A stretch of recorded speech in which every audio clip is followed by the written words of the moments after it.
Oi, pessoal, tudo bem? Tudo certo. Aí.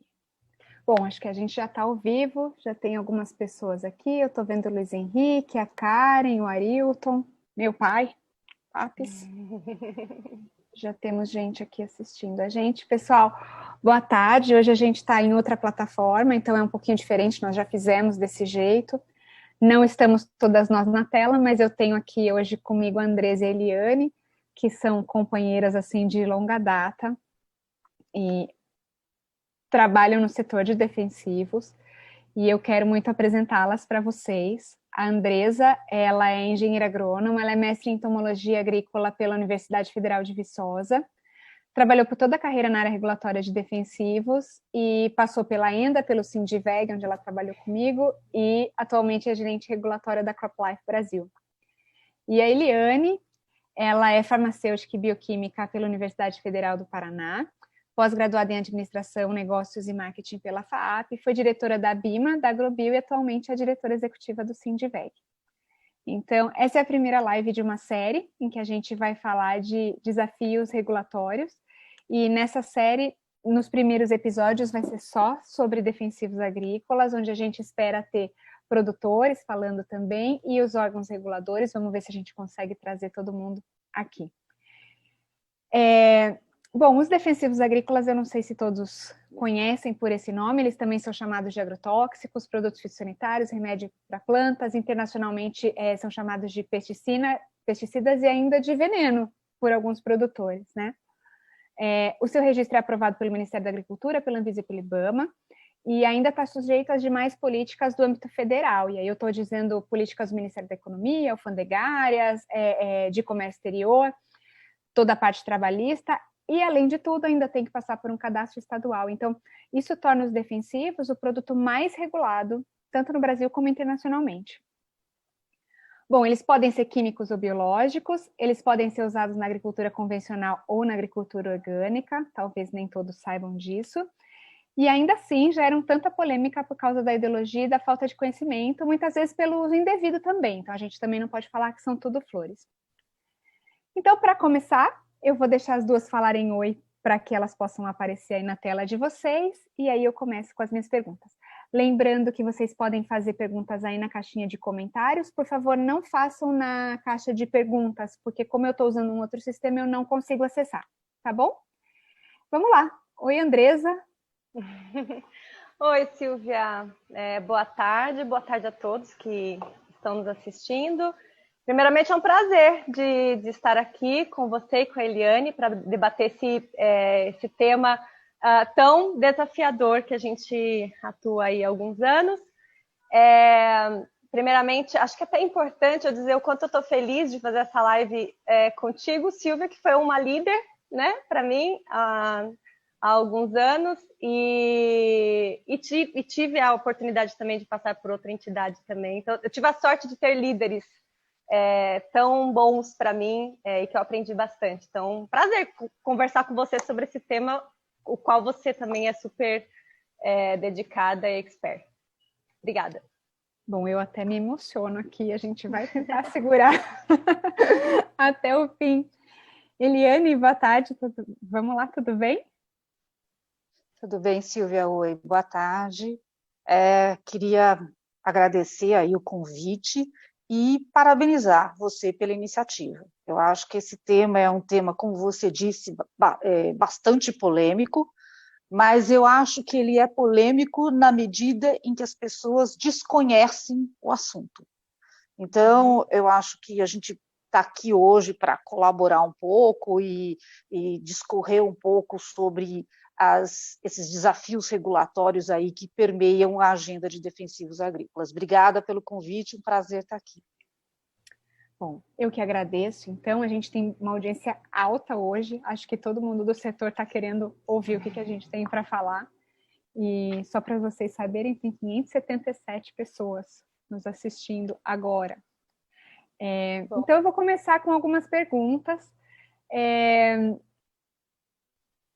Espera aí que deu algum... Bom, então me contem como que é todo o processo de pesquisa e desenvolvimento da molécula ou do produto, os seus custos e tempos. Eu vou pedir que vocês conversem bem numa dinâmica livre, que respondam como vocês se sentirem mais à vontade. Como a gente está falando de novos produtos, eu vou começar essa pergunta para a Andresa, mas Eliane, fique à vontade para colocar seus pontos. Legal, Silvia, é uma pergunta bem importante, né? Porque a gente consegue, né, identificar o produto assim quando ele está sendo utilizado no campo, né? E se torna realmente uma ferramenta de utilização do produtor rural na proteção da lavoura. Então, acho que o primeiro ponto é o defensivo agrícola. Eu vou utilizar esse termo agora, né? Apesar de todas as outras sinônimas que temos. Ele é um produto para utilizar na proteção da lavoura contra o ataque de pragas, insetos, fungos, vírus, plantas daninhas, né? Então, os defensivos agrícolas, eles são ferramentas de controle e de proteção da lavoura utilizadas pelo agricultor antes que essas pragas causem algum dano, algum impacto econômico na sua lavoura. Mas até essa ferramenta chegar no campo, ela tem um longo processo, desde encontrar uma molécula, né, específica, até, né, que vá ter alguma funcionalidade dentro do controle de pragas, até o seu registro, né, pelo órgão regulador. Então, a gente está falando de um processo inicial de um banco de 160 mil moléculas a serem pesquisadas, e que, ao encontrar dentro de todos os estudos, né, que devem ser realizados entre eficácia agronômica, a sua segurança relacionada à toxicologia humana, a ecotoxicologia, né, a segurança ambiental, todos os estudos de campo, isso leva em torno de aproximadamente 10 anos, né? Até, então, submeter um pleito, né, dentre todos os mais de 100 estudos, muito mais de 100 estudos que devem ser entregues às agências reguladoras. E aí, pensando em Brasil, quando você aporta um registro, né, e ele tem, então, a sua concessão, o seu deferimento do registro, a gente leva aí, em média, 8 a 10 anos para ter a concessão do registro. Então, a gente está falando de 20 anos. Né? Esse processo todo, a gente pode estimar em aproximadamente 280 milhões de dólares, um processo todo entre a identificação de uma molécula até o seu processo final de registro. Acho que, em resumo, é isso o processo, né, de registro de um produto. Quer dizer, a gente está falando de moléculas que têm uma pesquisa e desenvolvimento intensivos, um investimento vultuoso, altíssimo, né? Então, assim, é importante lembrar que essas empresas que investem em pesquisa e desenvolvimento nesse setor, elas estão absolutamente comprometidas com o resultado e com a segurança desses produtos, porque ninguém iria investir valores dessa grandeza para se colocar um produto no mercado que não tem eficiência agronômica ou que vai causar danos ao meio ambiente ou ao consumidor, né? Mas depois de todo esse processo de pesquisa e desenvolvimento, a gente tem o processo de registro no Brasil, que também é moroso. Eliane, você conta para a gente como é que funciona? Oi, Silvia. O processo hoje ele envolve 3 órgãos reguladores, né? O Ministério da Agricultura, o IBAMA e a Anvisa. Cada um, dentro das suas competências, faz a avaliação do dossiê que é submetido aí à avaliação. E é importante dizer que cada órgão ele faz uma análise independente. Então, enquanto o MAPA verifica a eficiência agronômica desse defensivo, o IBAMA vai verificar as questões relacionadas à segurança ao meio ambiente, a Anvisa a questão por exemplo, do risco à saúde ocupacional, né? E um parecer negativo de um desses 3 órgãos já faz com que este produto não seja aprovado. Então, isso significa o quê? Que se um produto está no mercado, está sendo comercializado, é porque ele atendeu a todos os critérios dos 3 órgãos. Né? E esse processo é um processo bastante rigoroso e que, portanto, ao chegar ao mercado, ele atendeu a todos os requisitos e a todos os parâmetros estabelecidos na regulamentação. Esse padrão, ele é compatível com o que é praticado no mundo? É muito similar. Eu acho que hoje, se a gente pensar, o Brasil, o mercado hoje é um mercado global, né? Está todo mundo inserido numa economia global. Então, você tem aí, talvez, algumas especificidades, mas os estudos exigidos e as metodologias, elas são muito similares, até porque o Brasil, por exemplo, como um grande player no mercado internacional, como um grande fornecedor de alimentos, ele precisa atender os parâmetros, né, daquele país que está importando o produto. E uma divergência poderia causar, inclusive, uma ruptura no fluxo de comércio. Então, esses parâmetros são internacionalmente aceitos, né, são parâmetros aí, os standards internacionalmente aceitos, e sim, o sistema, eu acho que assim, existe uma autonomia nos países, mas os sistemas, de forma geral, são muito rigorosos. É como você disse, eu acho que é um dos produtos que tem uma regulamentação mais rigorosa para ser liberado para comercialização. Se eu pudesse complementar, né, a fala, e faço das palavras da Eliane as minhas, eu diria até que, assim, além de compatível, e depois da publicação do novo marco regulatório da Anvisa, né, a gente alcança daí até um pouco mais da compatibilidade, da rigorosidade regulatória internacional, né? Eu diria até que a gente é muito rigoroso dentro do Brasil, né, passando por 3 agências reguladoras.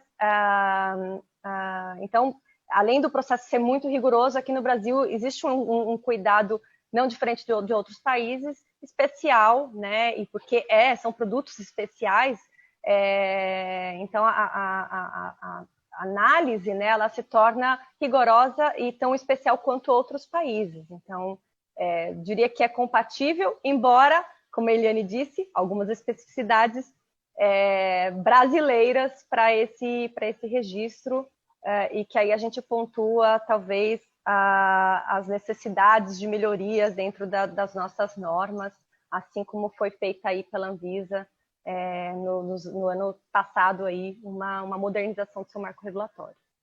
A gente vai chegar aí. Segura um pouquinho.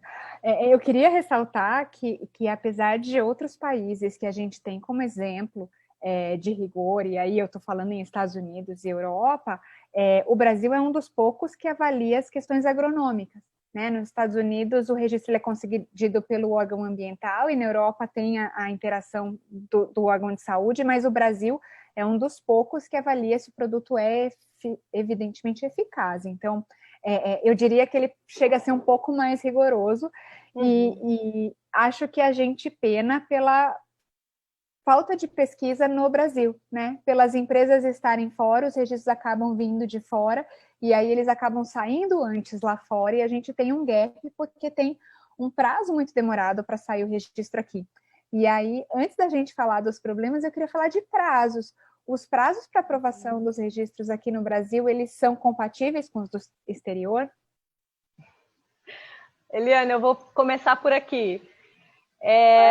Não são compatíveis com o que é praticado em outros países com agricultura pujante. Aí a gente pode comparar, por exemplo, com os Estados Unidos, né? Então, enquanto a gente identifica, né, um cenário nos Estados Unidos de um prazo de aprovação de, em média, 2 anos, aqui a gente fala, e aí para um produto de molécula, né, inovadora, ou seja, uma molécula que nunca foi registrada no Brasil, a gente fala, em média, 8 a 10 anos, ou mais. Para produtos que são pós-patente, né, o que a gente pode chamar de genérico, mais conhecido, a gente fala em aproximadamente 6 anos, né, e lá eles fazem num tempo muito mínimo, né, então, mínimo que eu digo, razoável para se ter uma avaliação segura, que condiz com um dossiê que é complexo, né, mas que traz todos os resultados da eficácia agronômica, da segurança à saúde humana no que tange ocupacional, que é aquele que aplica o produto no campo, e a segurança daqueles que consomem alimento que foi produzido, né, utilizando o defensivo agrícola no campo, e a segurança ao meio ambiente. Então, né, nesse sentido, não, a gente ainda tem um caminho longo a percorrer para alcançar uma previsibilidade, que a gente chama, no registro. Então, hoje a gente fala 10 anos, em média, para uma nova molécula e 5 anos, 6 anos para uma molécula genérica, aí, por exemplo, com uma nova formulação, né? Eliane, não sei como que você... Não, só queria complementar, dizendo que esse processo de morosidade, ele acaba impactando diretamente na competitividade da agricultura brasileira. Uhum. Porque na medida em que nós demoramos mais tempo para aprovar um novo produto ou uma nova molécula, isso faz com que esse produto não seja disponibilizado para o agricultor brasileiro. Eu acho que o Brasil hoje é um país extremamente importante como fornecedor de alimentos no mundo, e ele precisa ser o mais competitivo possível para garantir a segurança alimentar. E essa demora, né, no processo de aprovação é, com certeza, um gargalo que faz com que a competitividade do Brasil seja prejudicada. Eu acho que isso, inclusive, se reflete um pouco na evolução do número de aprovações que nós tivemos aí nos últimos 4 anos. Sem dúvida, houve uma melhora muito grande em relação aos números finais de produtos aprovados, mas ainda está muito aquém daquilo que seria, por exemplo, o estabelecido pela própria regulamentação brasileira. Então, acho que existe aí um problema de represamento de processos antigos que estavam submetidos. Existe um gargalo aí em relação à capacidade de avaliação dos próprios órgãos reguladores, né? E, obviamente, como o Brasil é um país fundamentalmente agrícola, existe um interesse cada vez maior de mais empresas, mais players, trazerem produtos novos para o Brasil. É uma agricultura pujante. Então, a somatória de todos esses fatores realmente faz com que os prazos estejam bastante longos, como a Andressa mencionou, e isso, em última análise, em última instância, prejudica a competitividade do agricultor e, por consequência, do país, porque hoje a gente sabe o quanto representa a agricultura aí na balança comercial e no PIB nacional.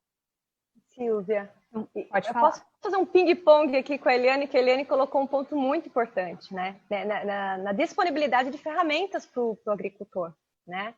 E assim, se a gente compara com países com agricultura pujante, competitivo, que tem a competitividade no agronegócio, né, mundial, a gente observa, né, que foi feito um levantamento em que, dentre as moléculas, né, que estão ali aguardando para serem analisadas e aprovadas e se tornarem uma ferramenta para o agricultor, das que estão na fila, cerca de 80% já foram aprovadas em outros países com, né, requisitos regulatórios compatíveis com o brasileiro e com a competitividade do agronegócio, assim como a Eliane colocou. Então, quer dizer, ele já tem a disponibilidade dessas ferramentas lá, enquanto aqui ainda nós temos esse déficit de tempo aí, né, que é o tempo do registro mesmo, né, em que os agricultores não têm acesso a essa ferramenta. Então, vem aí, então, de fato, uma defasagem, né, e um fator muito importante para a competitividade brasileira. E aí a gente compara com países vizinhos, por exemplo. Então, na Argentina já existem produtos inovadores, por exemplo, já registrados aqui no país vizinho, sendo utilizados, e aqui no Brasil ainda não. E aí a gente estende para Canadá, né, Estados Unidos, União Europeia mesmo, e Austrália. Então, de fato, essa morosidade, ela impacta diretamente, de fato, essa disponibilidade de ferramenta e o impacto à competitividade. Bem pontuado, Eliane. A gente falou no começo do rigor, né? De que o processo de regulatório de defensivos agrícolas no Brasil, ele é tão mais rigoroso do que no exterior. E aí a gente agora está falando na dificuldade de morosidade. Mas eu entendo, e ao longo da minha trajetória no setor, é importante pontuar que ninguém quer que se diminua o rigor. Né? Exato. O rigor ele é muito importante nesse processo para que todos tenham segurança para aplicação e consumo dos produtos. Então, o que se precisa trabalhar é em processos para desburocratização, e do que eu venho acompanhando, a minha impressão é que isso tem acontecido, né? Os processos dentro dos ministérios, eles têm melhorado, eles têm desburocratizado, a gente vê uma equipe cada vez mais engajada dentro dos 3 órgãos reguladores para que os registros efetivamente sejam concedidos, mas, ao mesmo tempo, a gente vê uma demanda represada ali, né?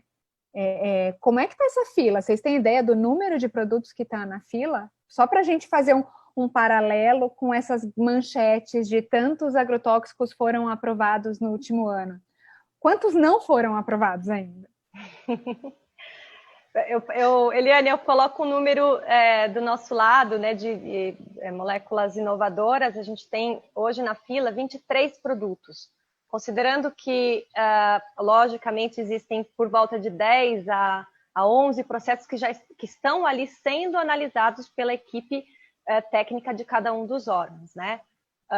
Então, a gente tem que considerar, embora esse número pareça pequeno, o tempo de análise e esse represamento ao qual a Eliane mencionou, ele traz amorosidade. Né? Embora... Então, assim, você falou 23 produtos, mas quantos foram aprovados esse ano? 1 ou 2? Um produto que foi, na verdade, aprovado a sua monografia na Anvisa, né, por exemplo. Né? Ele ainda não tem o seu registro ainda efetivo, né, no campo. Então, e de produtos genéricos, Eliane, você tem esse número? Ou uma... Silvia, a gente fez um levantamento. A gente fez um levantamento na Anvisa, que hoje tem 1.521 pleitos de registro de produtos formulados. Tá? Então, se a gente considerar os produtos formulados já equivalentes, somando com no ano passado, a gente teve 200 produtos registrados. Ou seja, nesse ritmo, a gente levaria pelo menos 7 anos, porque o último processo protocolado, né, o mais recém-protocolado, fosse aprovado. Uma coisa que eu acho que é importante destacar é que grande parte desse tempo, né, que ele fica, esse processo, depois que você submete o processo, é que o processo fica lá parado, né? Então, na verdade, efetivamente, de tempo de análise, não é todo esse tempo. Tem um tempo aí que ele fica lá, é submetido e fica parado. E novamente, né, eu acho que quando a empresa protocola um produto, ela tem um objetivo, né? Ela tem uma finalidade, porque ela sabe que aquele produto vai ajudar na performance do agricultor, no combate a determinada praga, etc. E o que a gente percebe hoje é que quando o produto é aprovado, o cenário agrícola muitas vezes já mudou, né? As prioridades agrícolas são tão dinâmicas que muitas vezes a situação já mudou. Então, é só uma observação para dizer, realmente para reforçar o dano dessa falta de celeridade no processo. Tá. Bom, então a gente está falando que no caso dos genéricos ou do setor como um todo, a gente teria uma média de 7 anos para desafogar essa fila, lembrando que também tem produtos entrando na fila todos os dias, e quando a gente pega os números da Andresa de produtos novos, se esse ano não saiu registro de nenhum e ela ainda tem 23 na fila, é bem difícil da gente olhar para esse futuro, né? Só lembrando que assim, eu falei em monografia, né, Silvia? Vou fazer uma correção, eu falei em uma, são 3, né? Mas aí Tá. são monografias ainda, que aí ainda segue o processo para aprovação, né, o deferimento de um produto técnico e um produto formulado, que a gente nem chegou a fazer essa diferenciação aqui também, né? Não sei se faz necessário, mas é diferente quando sai um número, por exemplo, que a Eliane menciona, né? Um número que sai ali no Diário Oficial. Geralmente saem muitos produtos técnicos registrados, né? E são matérias-primas, né? Então sai um número ali na imprensa, né, que não se torna a realidade que chega, né, ao campo, né? É um produto técnico, é a matéria-prima utilizada pela indústria, e o produto formulado que sim é aquele comercial utilizado pelo agricultor. Tá. E por causa desse tamanho da fila, a gente vê várias especificidades aí que eu não sei se são só do setor, mas que eu acho bem curiosa, assim. A gente vê ao longo do tempo reserva de lugares na fila, a gente vê empresas que acabam colocando muitos produtos ali para poder garantir que daqui 5, 7 anos possam ter um novo produto, um novo registro, e aí existem muitas acusações na imprensa, inclusive, de que tantos por cento dos pedidos que vão para a fila e que saem acabam não sendo comercializados e tudo mais. E aí o Ministério da Agricultura, há alguns anos, tentou, com a ajuda dos produtores, resolver esse problema, fazendo uma lista de prioridades, identificando quais seriam os produtos que deveriam ter o seu registro priorizados na fila, eu nem diria acelerados, porque a gente não vê nenhuma aceleração. E aí o Ministério já está na terceira lista de prioridades, sendo que nem a primeira foi cumprida. E o que a gente vê naquela lista são situações bem questionáveis até, porque a gente vê produtos, por exemplo, o glifosato, que está na fila, que é um produto absolutamente importante para a agricultura, mas que está no seu 58º produto registrado. Eu nem saberia dizer, a última vez que eu vi eram 53 registrados, então não faria muito sentido estar na lista. E aí muito se questiona de quais características deveriam ser priorizadas. Como é que vocês veem essa lista de prioridades? E aí eu já vou dar a minha opinião, tá? Para não jogar vocês tanto no fogo. Eu acho que ela é importante, efetivamente, para garantir que aquilo que o produtor precisa para a próxima safra seja aprovado. Então, por que não olhar para a próxima safra e priorizar aquilo que tem um potencial de problema ou de emergência sanitária? E por que não olhar para outras características, por exemplo, se ele é genérico, sim, deveria ter um peso, mas se ele é uma tecnologia nova que já está disponível para países concorrentes, outra coisa, se tem produção local, porque a gente precisa estimular efetivamente produzir aqui no Brasil, e eu poderia ir para várias outras características, como toxicidade, por exemplo, produtos menos tóxicos poderiam ser priorizados. Eu queria ouvir de vocês, assim, apesar de eu já ter falado um monte. Posso começar dessa vez? Pode. Silvia, eu acho que assim, a fila é uma distorção do sistema. Teoricamente, se a gente tem um marco regulatório factível de ser cumprido, com o rigor necessário, eu acho que isso é importante, aquilo que você pontuou é essencial. Eu acho que em nenhum momento se questiona o rigor das análises. O que eu acho que se questiona é a burocracia, a efetividade dos procedimentos, né, e um alinhamento, talvez, entre os 3 órgãos. Mas, falando especificamente dessa situação macro, né, quer dizer, você ter uma fila que, quando você entra, você não tem a menor expectativa de que seu produto seja aprovado em menos de 7 anos, isso não eu acho que isso não é realista. Porque uma empresa, quando ela está fazendo um investimento, quando ela está submetendo um produto, ela tem uma expectativa na comercialização daquele produto. Então, isso gera um desestímulo, na verdade, até ao processo de inovação, né? Então, a fila deveria ser uma coisa pontual, quando você, por exemplo, tem um risco fitossanitário, como nós tivemos com o Helicoverpa alguns anos atrás, né? Quer dizer, uma situação, uma ferramenta pontual para você usar quando você tivesse um risco fitossanitário, por exemplo, e não uma rotina.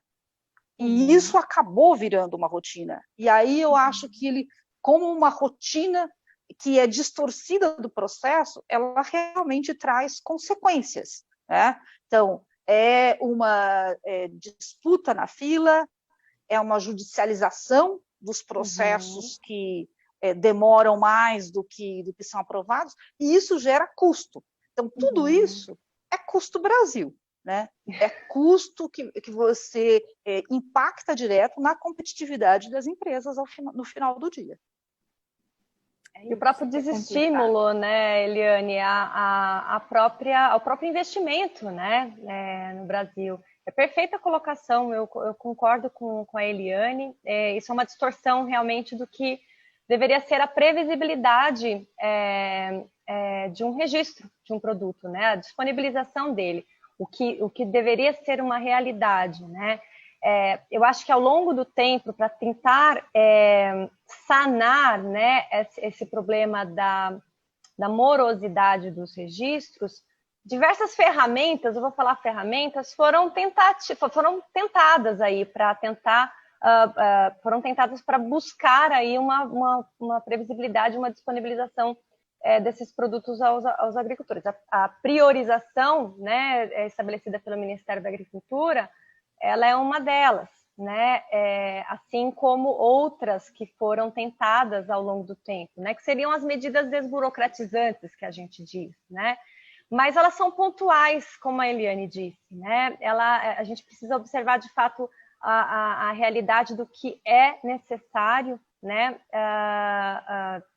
De forma ágil, né? Buscar uma alternativa para a redução da fila. A priorização, Silvia, ela hoje, como ela está, e ela está na terceira lista, né? Acho que é importante a gente observar a necessidade do agricultor, como você mesmo colocou, né? Bom, para a próxima safra, né? O que tem, qual é a minha necessidade, qual a praga que se mostra hoje, né? A mais importante, a que traz um impacto econômico para a produção e que precisa de um controle, precisa de ferramentas para o controle. É importante observar isso, né? Mas no momento que a previsibilidade ela não está organizada, este ponto acaba atrapalhando o processo da tríade regulatória, né? E a gente não está falando só da prioridade do mapa, a gente está observando também a velocidade dos outros dois órgãos, que é o IBAMA e a Anvisa. Então, se a gente quer que tenha, né, uma análise segura, né, do processo dos pleitos, a gente tem que observar também a velocidade dos outros órgãos, e eu acho que ali existem gargalos pontuais que precisam ser melhor analisados. É uma tríade, a gente não está falando só de um órgão que registra, né? E só chamando a atenção de que em nenhum momento a gente louva muito, na verdade, o fato do esforço que o mapa vem fazendo para fazer essa lista de prioridades. Né? Na verdade, o que eles têm feito é procurado, ao longo do tempo, estabelecer parâmetros, né, para que essas prioridades minimamente sejam atendidas. E isso se reflete até no aumento do número de produtos, né, que foram avaliados ao longo desses últimos anos. Então, eu acho que assim, temos que reconhecer que há um esforço, sim, sendo feito para que isso aconteça, mas o resultado ainda está muito aquém daquele que a indústria espera quando vai fazer uma avaliação de retorno de investimento, né, ou naquela expectativa de colocar um produto, disponibilizar um produto novo ao mercado. Então, acho que tem esforço aí, um esforço muito grande, mas ainda os resultados estão aquém daqueles desejados. E Silvia, perdão, acho que está muito bom aqui, né, que a gente está no ping-pong aqui, mas é interessante dizer que nós, como representantes de entidades de classe, né? Então, eu como CropLife Brasil, representando aqui as empresas de pesquisa e desenvolvimento de produtos, a Eliane, né, do sindicato que representa as indústrias de defensivos agrícolas no Brasil, enfim, nós como entidade fazemos toda essa interlocução e somos papel importante nessa interlocução nas chamadas de demandas, né, ao governo, mas não só demandas, né, mas tentando também colaborar com esse processo, né, colaborar na formulação de modernização de normativas, né, ou mesmo em medidas desburocratizantes que não afetem o rigor da análise, né. Então, nós, como uma entidade de classe representativa de setor, a gente tem um papel fundamental para tentar pontuar também a tríade regulatória, onde pode ser melhorado, né, os processos para que se atinja também essa previsibilidade. Obviamente, sem tirar qualquer tipo de rigor na análise dos processos. E é importante lembrar, a gente está falando muito de lista de prioridades, que eu acho que isso é um tema super importante. E essa lista ela é feita pelo Ministério da Agricultura olhando para as necessidades dos produtores. A indústria não tem interferência na confecção da lista. Isso nem poderia acontecer porque existiria uma briga mercadológica aí que não é saudável. Então, o importante é ouvir o que o produtor precisa usar na próxima safra, efetivamente. Bom, meninas, a gente ainda tem bastante coisa aqui no nosso roteiro, mas tem muitas perguntas, então eu vou tentar colocar as perguntas da nossa audiência aqui. Tem um monte de elogio para nós três, muito obrigada, pessoal, a gente adora e eu não vou conseguir ler todos, mas tem a Patrícia mandando um beijo para mim e para a Andresa, nossa coach, lá na época do Sindiveg. O Arilton, da BASF, ele pergunta como o Brasil está em termos de aplicação de cooperação regulatória. Não sei se vocês... Vamos lá.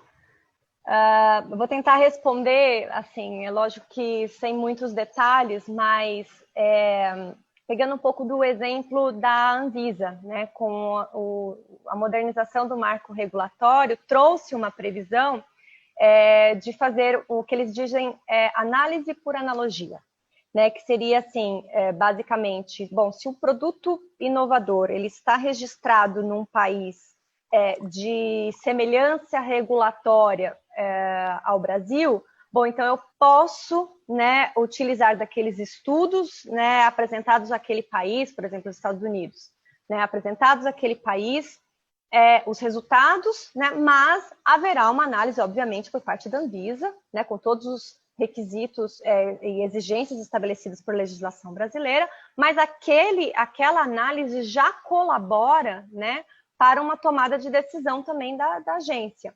Então, eu diria que existe pelo menos um bom caminho iniciado para essas tratativas, né? E o que a gente tem observado é uma grande interação do governo brasileiro com agências internacionais, como, por exemplo, o EPA, que é a agência reguladora dos Estados Unidos. Então, isso é importante até pela troca, né? O intercâmbio de informações e de conhecimento.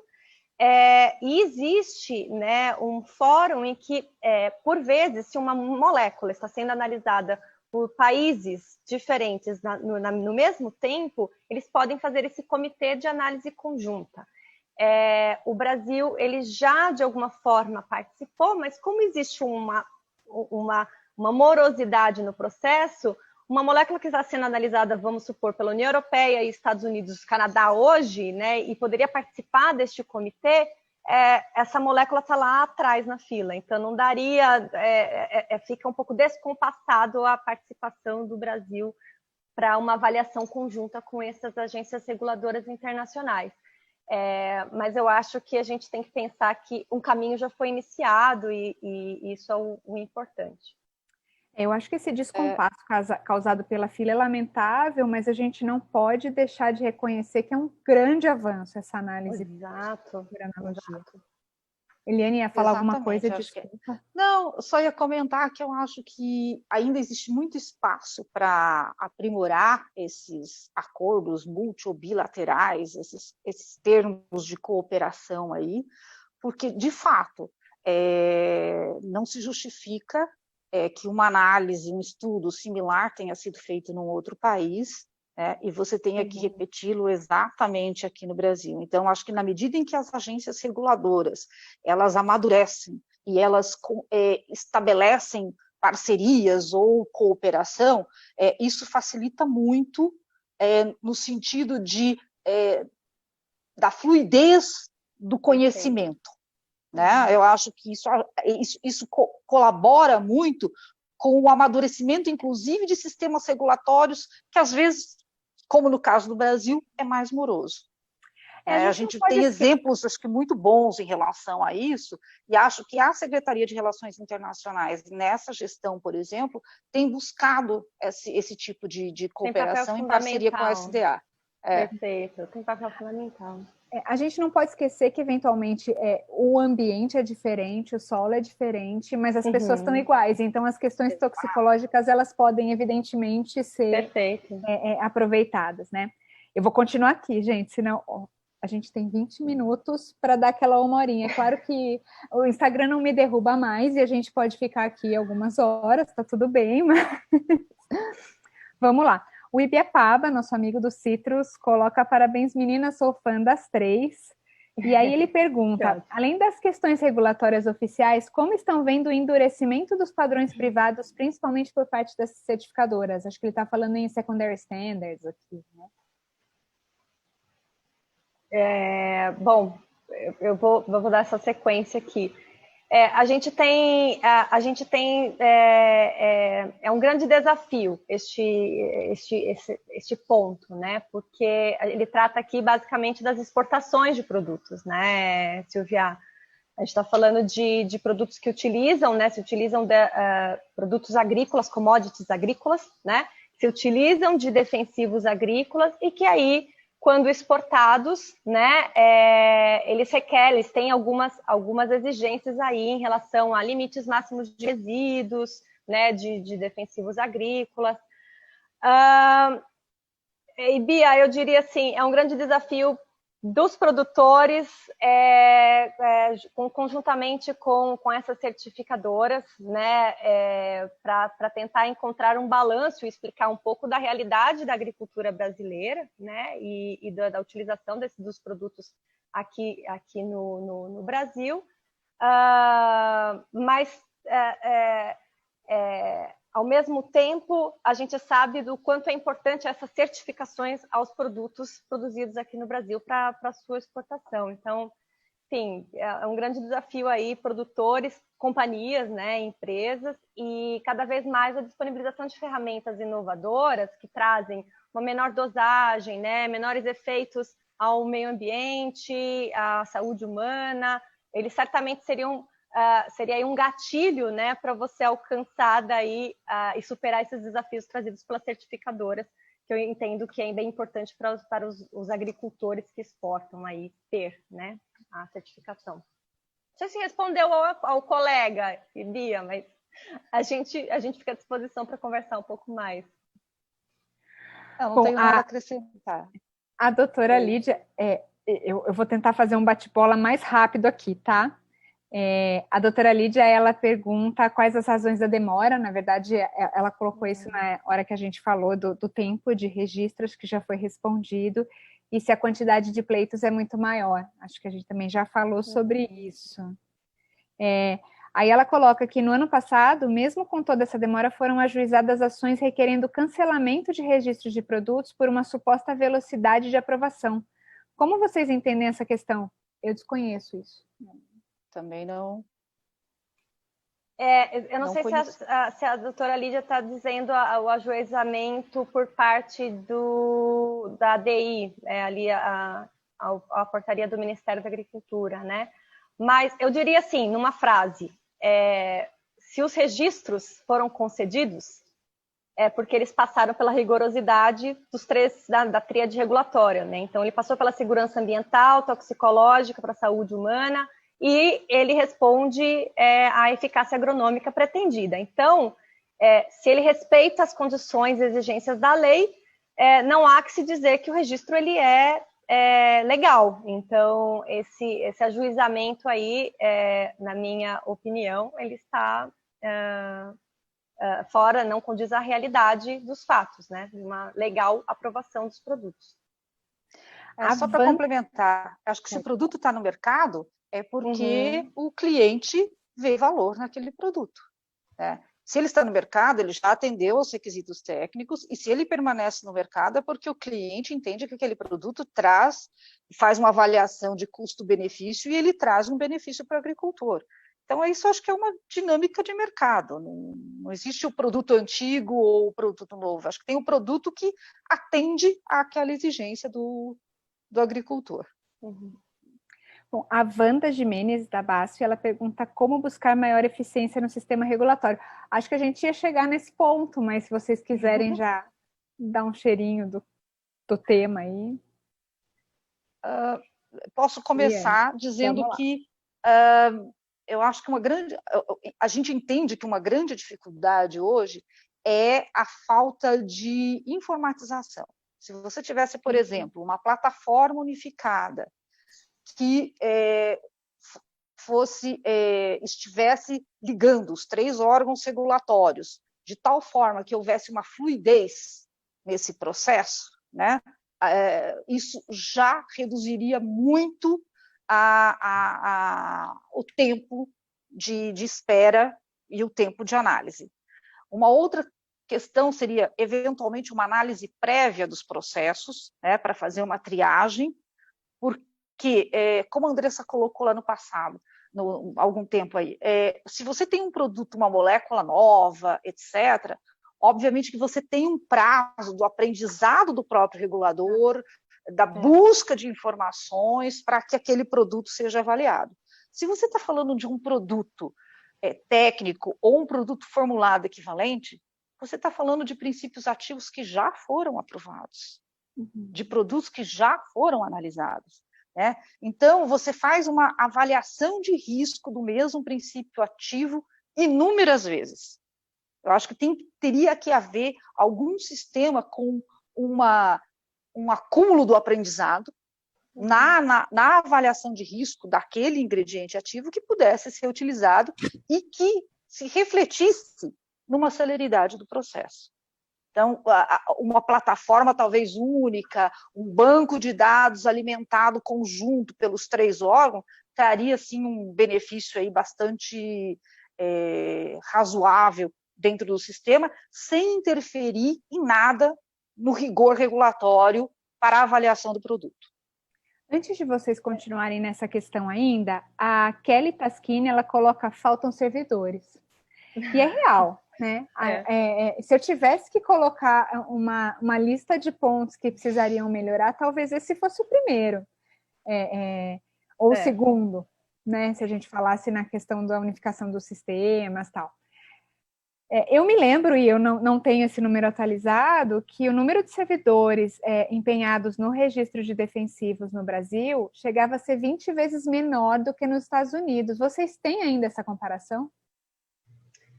Olha, eu não tenho isso em números, mas acho que a última vez que eu vi o número foi em 2015, mais ou menos, que era essa comparação que você traz, Silvia, que não acho que deve ser diferente hoje, tá? Embora, e aí colocando aqui, né, assim, nada é tão bom que não possa ser melhorado, né? O sistema regulatório brasileiro, existem vários pontos que precisam ser melhorados, desde seu arcabouço legal, né, até os próprios procedimentos, como a Eliane trouxe, né?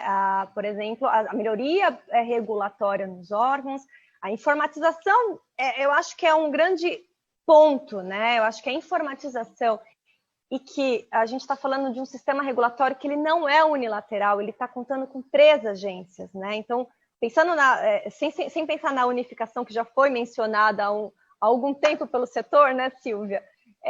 Mas observando, na verdade, a tríade como é estabelecida hoje, a informatização dela é fundamental, e como eu posso dizer, a análise ao mesmo tempo, né? Ou seja, uma aproximação, não pode ser tão dissociada uma análise de um produto estar acontecendo numa das agências e na outra ela está lá na posição 50 da fila, né? Ser algo harmonizado, harmônico, análise entre os 3. O número de servidores, dos órgãos, eu acho que é um tanto quanto complexo, mas é um ponto que, desde do meu ingresso na área regulatória, é o que eu escuto.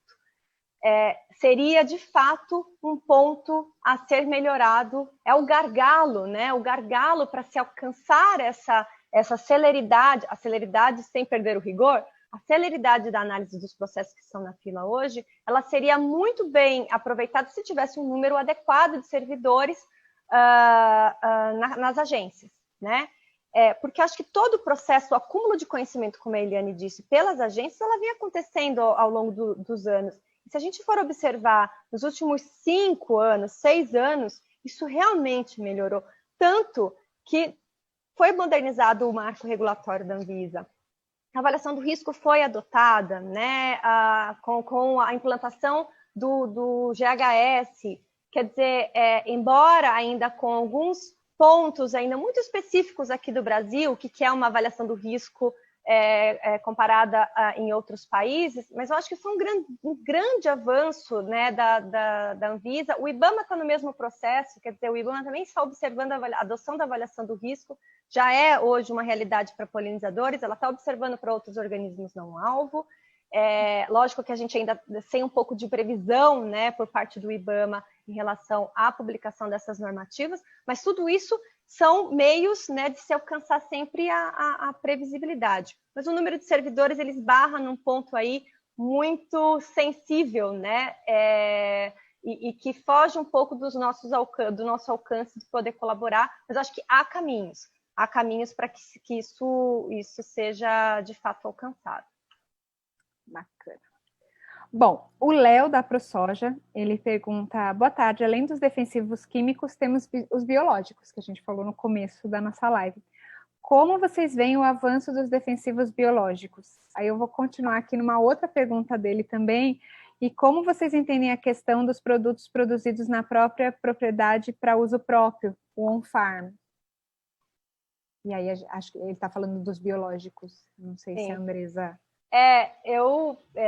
assim, para deixar um pouco claro a audiência, né? Eu sou gerente de regulatório de defensivos químicos, né? Aqui na CropLife a gente tem uma área específica, uma câmara, né, que trata dos produtos biológicos e que aí teria mais propriedade para dizer sobre o assunto. O que eu posso, assim, facilmente mencionar é que uma inovação, ela vai além, né? A inovação que eu estou dizendo aqui, ela vai além de um defensivo químico, né?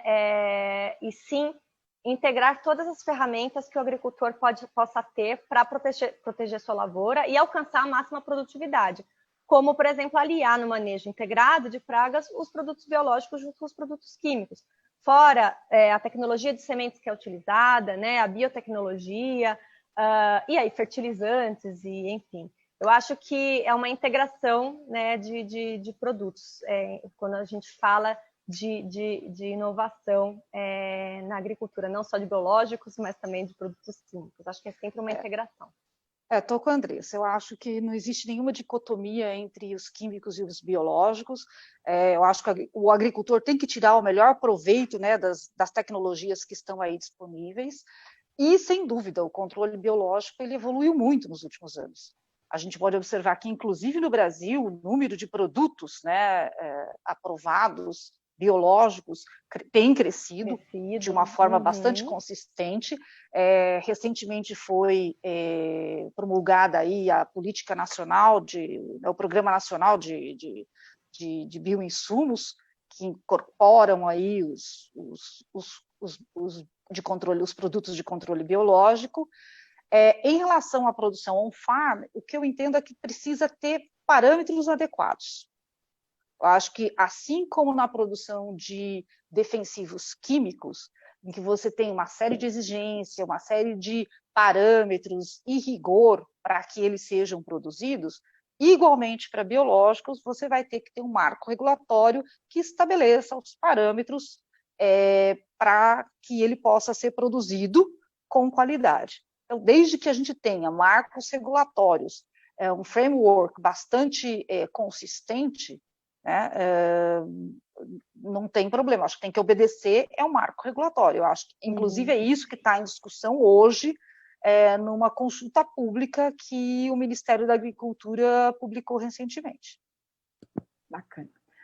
Bom, evoluindo aqui, o Lucas Carezato, queridíssimo, ele coloca: boa tarde, sabendo que o cenário muda e que o produto na fila torna-se obsoleto, existe a oportunidade de se levantarem os produtos cuja aprovação já não interessaria mais, retirando-os da fila?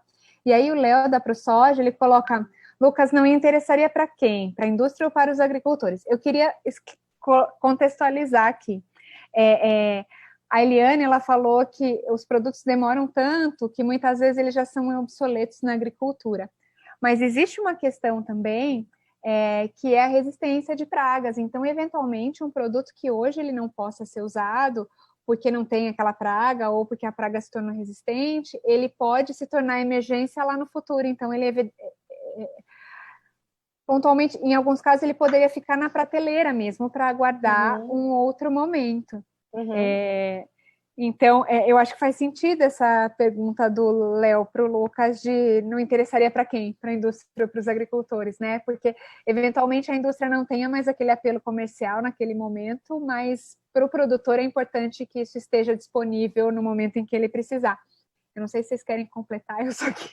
Não, só para complementar, acho que é importante isso que você disse, Silvia, porque o agricultor precisa fazer uma rotação também de princípios ativos, né, para diminuir a pressão de pragas.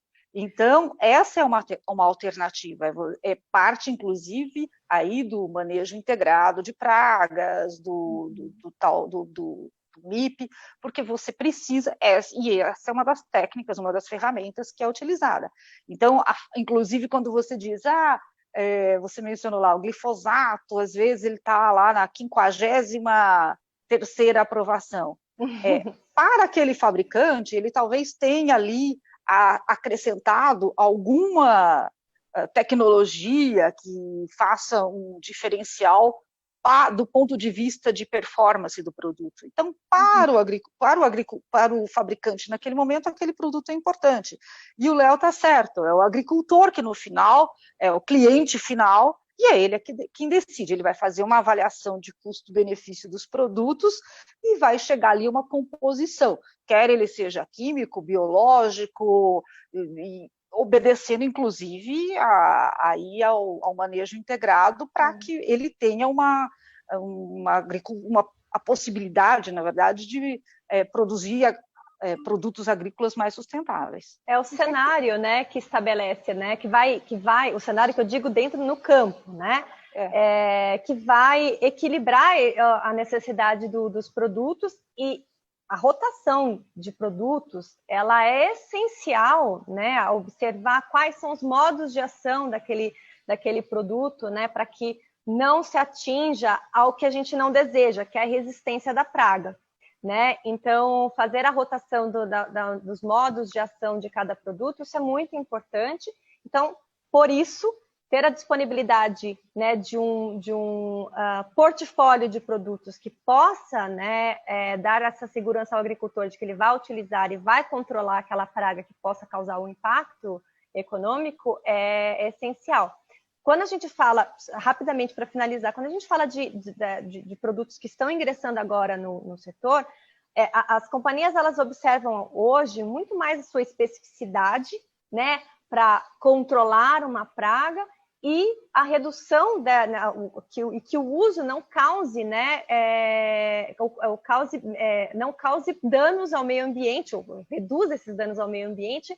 Quando a gente fala meio ambiente, a gente fala inclusive daqueles organismos que não são os alvos, né? Então, a especificidade está cada vez maior e as doses reduzindo, né? Então, eu acho que essa é um grande equilíbrio quando a gente fala do manejo integrado de pragas, conjunto com o que as companhias trabalham na inovação desses produtos, né? E, assim, mantê-los no mercado como uma ferramenta útil ao agricultor, é interesse não só dos produtores, mas também das companhias que colaboram para que a produção continue sendo o que é hoje no Brasil. Muito bom. Bom, eu vou dar uma pausa nas perguntas da audiência, que ainda tem bastante, mas já que a gente falou de resistência, eu prefiro esgotar esse assunto aqui. talvez quem esteja nos assistindo não saiba o que é isso. Falando de resistência, de novo, as plantas, elas acabam, e as pragas nas culturas, elas acabam criando resistências a determinados defensivos, uma vez que eles passam a ser muito usados no combate daquela determinada praga. Então, a mesma coisa com vírus, que a gente tem que renovar as vacinas, porque eles vão sofrendo mutações e tudo mais. Então, o importante é que se tenha um grande portfólio de moléculas para que se possa variar o uso dessas moléculas no controle de determinada praga e que a praga continue podendo ser controlada. E aí tem um caso muito clássico, que é o da ferrugem da soja, que eu acho que é uma das pragas mais importantes, uma das doenças mais importantes que a gente tem no Brasil, e que se verificou grande resistência no passado.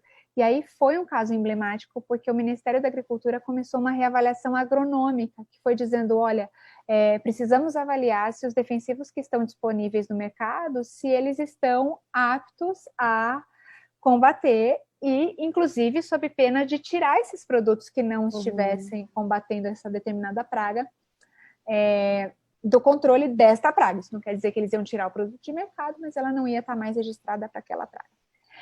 E aí a minha pergunta aí a gente chega de novo à necessidade de novas tecnologias para aumentar esse portfólio. Então, qual a importância de se ter novas tecnologias? Qual a importância do equilíbrio de tecnologias químicas e biológicas nesse processo? Queria só voltar um pouquinho, Silvia, para falar sobre a questão da resistência. Né? A resistência, ela é o resultado natural da evolução da espécie. Né? Então, em algum momento, se você continuar aquele uso da mesma forma, as espécies vão se adaptando e você cria uma resistência. E não é o fato de você ter uma nova tecnologia que você vai solucionar o problema da resistência. Eu acho que ele está muito ligado a você adotar as boas práticas de manejo, de você usar os produtos dentro das recomendações especificadas pelo fabricante, de você adotar a rotação de ingredientes, que é uma das ferramentas que você pode utilizar. A nova tecnologia, se não bem utilizada, ela também vai gerar resistência. Perfeito. Então, acho que é muito importante que o agricultor observe aí as regras, né, do uso do defensivo, desde a compra até a adoção do receituário agronômico, de você usar o produto na época correta, na quantidade correta, atendendo às recomendações que o fabricante está fazendo, até a parte do descarte da embalagem. Então, tem um ciclo aí que eu acho que é muito importante, até porque só a nova molécula não é a solução para a resistência.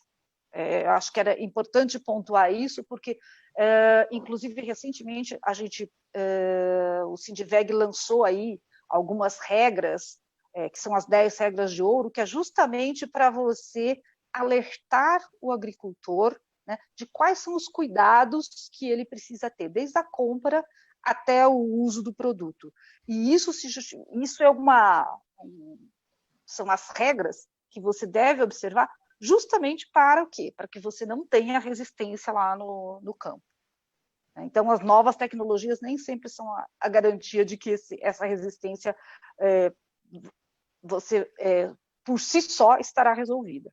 Exato. Não, a Eliane fez uma grande ponderação. Eu acho que tudo hoje, né, observando a utilização de ferramentas na agricultura para proteção da lavoura, e aí a gente inclui não só defensivos químicos, mas os biológicos também, né, esse manejo integrado de pragas, ele vai no sentido da utilização correta e seguindo as recomendações de um especialista que hoje, né, a audiência, né, que nos escuta e que não faz parte dessa realidade agro, eu acho que é fundamental, e existe aqui no Brasil, né, o receituário agronômico, que é um engenheiro agrônomo habilitado, que vai prescrever aquele produto indicado para utilização na lavoura, para combater aquela praga específica que está num nível de dano econômico, né, que vai causar um nível de dano econômico. Então, o agrônomo tem essa diretriz de fazer essa recomendação. E o agricultor só vai poder comprar o produto através do receituário agronômico, né? Então, quando se observa as recomendações de rotulagem, inclusive na rotulagem hoje, desde 2016, o Ministério da Agricultura estabeleceu, né, a simbologia do modo de ação, ou seja, você tem que observar, né, ali o modo de ação, o sítio de ação que vai atingir naquela praga, para que na próxima aplicação você não utilize o mesmo modo de ação para, então, não alcançar a resistência das pragas. Então, como a Eliane falou, é um pacote, né? Um pacote que tem que se observar. Quando a gente fala de uma nova tecnologia, o que a gente está dizendo é uma nova ferramenta disponível para o agricultor, aliás, disponível para o agrônomo recomendar, né, e fazer todo o seu plano de manejo ali na lavoura, para que se possa utilizar e aí fazer todo um controle aí dos modos de ação a serem utilizados.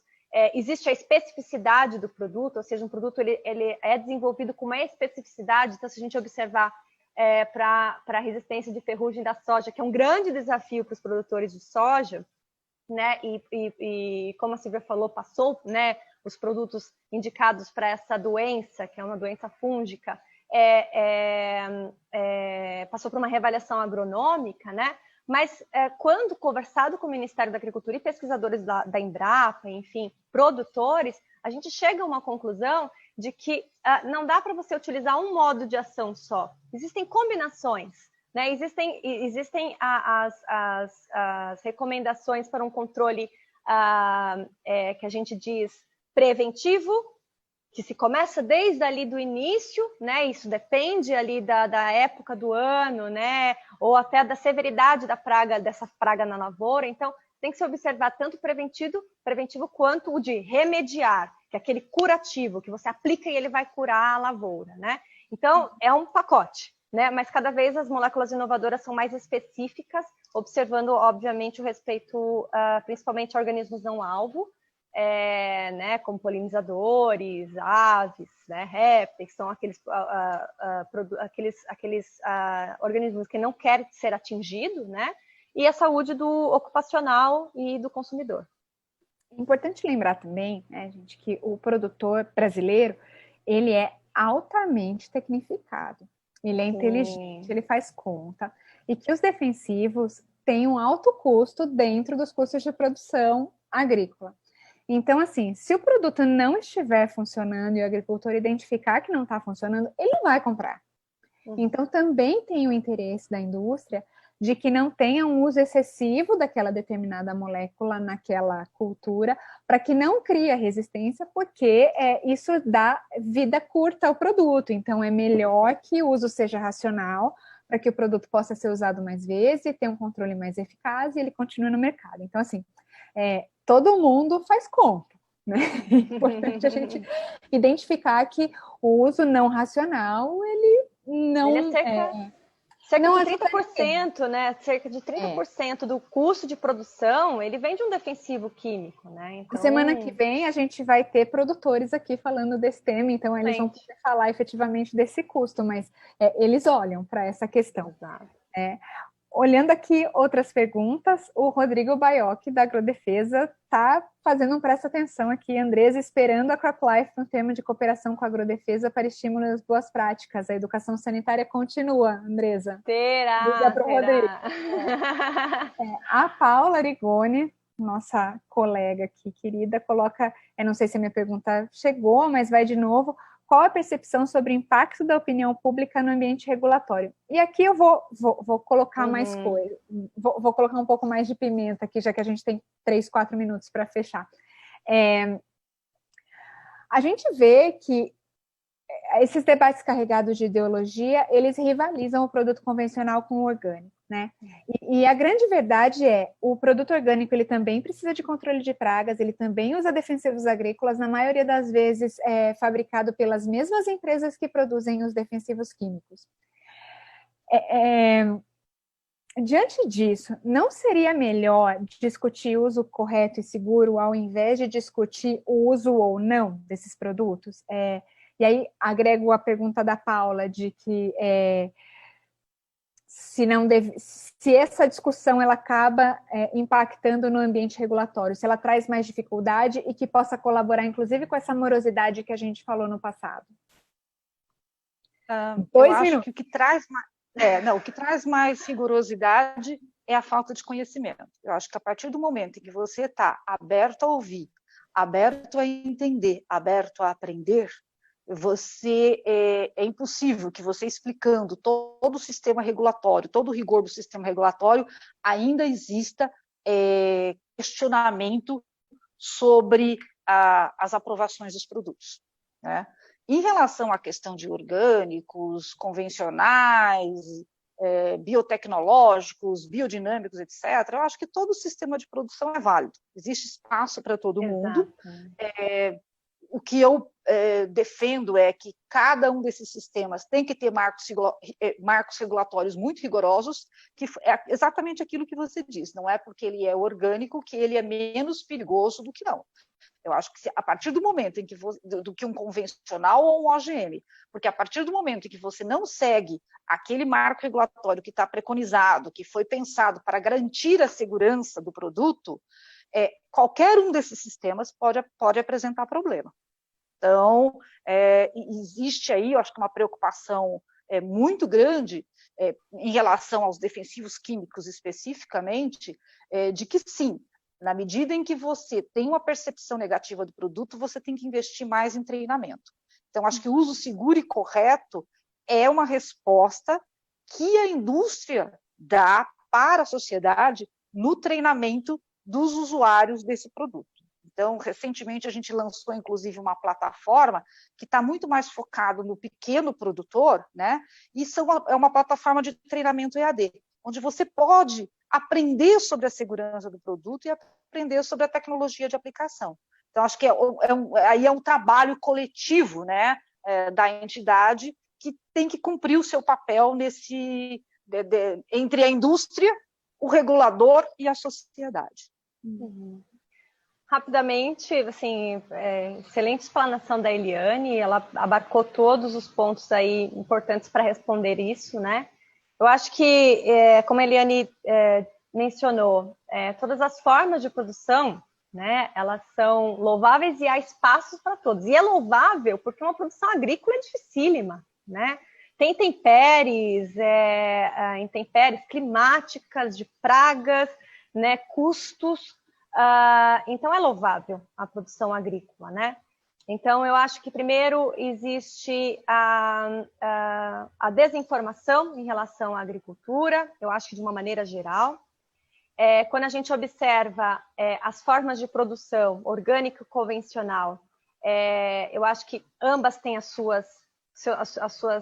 seus benefícios, têm as suas criticidades, né? E como a Eliane disse, eu acho que quando há uma regulação, né, bem feita, onde há uma fiscalização, eu acho que a gente vai estar numa harmonização para ambos os lados. Aí, né? E aí, contra fatos não há argumentos. Né? A gente tem uma rigorosa regulamentação, e aí observando, né, a criticidade de defensivos químicos. A gente tem uma rigorosa regulação, e não há o que dizer que boas práticas agrícolas, né, o uso correto desses produtos, ele é papel fundamental, né, no sentido de demonstrar o que de fato por que de fato é importante aquele produto, né, e de que ele está sendo utilizado racionalmente, integrando com outras tecnologias, não só as químicas, mas as biológicas, e outras tantas, na escolha da semente, né, da biotecnologia que vai ser aplicada ali ao campo.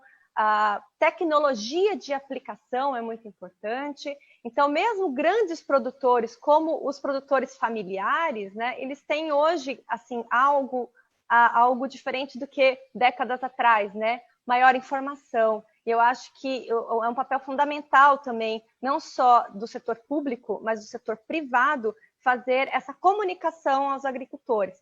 treinamentos, né, um plano, né, de boas práticas agrícolas. Então, eu acho que tudo isso são ferramentas que cada vez mais vão se tornar uma realidade para a imprensa saber que existe. Então, acho que é um papel fundamental das entidades de classe representar essa realidade. E aí, a cada incêndio, né, que se surge, a gente possa apagar com essas informações que são, de fato, fatos e não fakes, né? Então, acho que é isso. Bom, é isso, gente. Nossa, as meninas aqui têm outras agendas e eu preciso encerrar. Foi ótimo, a gente não encerrou, não cumpriu todo o nosso roteiro, ficou um monte de coisa. Vamos ver se a gente faz uma segunda edição, eventualmente. Na próxima semana a gente tem a CNA falando aqui o lado dos produtores e contamos com a presença de vocês. O vídeo, como a gente fez nessa outra plataforma, ele não vai para o IGTV instantaneamente, eu vou ter que ainda editar, eu coloco lá ainda hoje, vai para o YouTube, no canal da Think Brasil no final do dia também.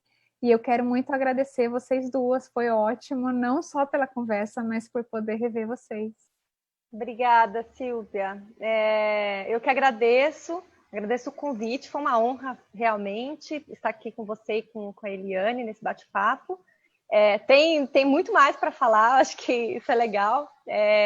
A gente deixa aí um gostinho de quero mais aí, né? Mas eu acho que você vai falar com os produtores, eventualmente até, imagino, com os reguladores também, que eu acho que é importante escutar todos os lados, né? E gostaria de agradecer também a CropLife Brasil pela oportunidade também e de conceder também esse espaço para que eu pudesse representá-los aqui. Obrigada. Em nome do Cidveg, queria agradecer o convite, te parabenizar de novo pela organização. Eu acho que é um tema, até pelo número de pessoas que estão assistindo ainda, de interesse geral. Eu acho que tem muita gente que tem interesse, e se a gente colaborou de alguma forma para esclarecer, né, ou abrir a cabeça das pessoas para entenderem um pouco desses desafios regulatórios, eu já estou bastante feliz. Obrigada e agradeço o convite mais uma vez. Bom, eu que agradeço. Fico muito feliz de tratar desse assunto e muito feliz de estar com vocês. Esse tema tem meu coração, sabe? Então, espero que a gente tenha aqui um... Não é à toa, né, Silvia? É isso. Gente, obrigada. Um grande beijo para vocês. Até mais. Até logo. Tchau, tchau. Tchau.